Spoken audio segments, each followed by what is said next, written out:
మాకు హక్కులు రావాలి. బాబాసాహెబ్ అంబేద్కర్ ఇచ్చిన రిజర్వేషన్ ఫలాలు ప్రతి కులానికి, ప్రతి వర్గానికి, ప్రతి కుటుంబానికి చెందాలని బాబాసాహెబ్ అంబేద్కర్ రిజర్వేషన్లు ప్రతి ఒక్కరు చెందే విధంగా మరి మేము 30 సంవత్సరాలుగా రోడ్ల మీద పడి ధర్నాలు, రాస్తా రోకోలు, రైలు రోకోలు, బస్సు రోకోలు, తెలంగాణ బంద్, ఆంధ్ర బంద్, ఢిల్లీ బంద్, జంతర్ మంతర్ అనేక రకాలుగా అనేక విభాగాలుగా మేము ధర్నాలు నిరసన తెలియజేస్తా ఉన్నా.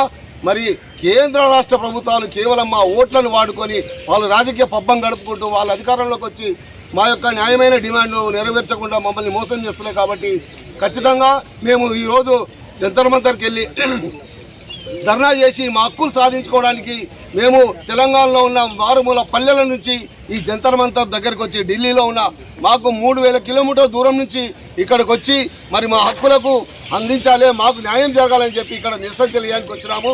మాకు ఇప్పుడిప్పుడే తెలుస్తూ ఉన్నది సుప్రీంకోర్టు మరి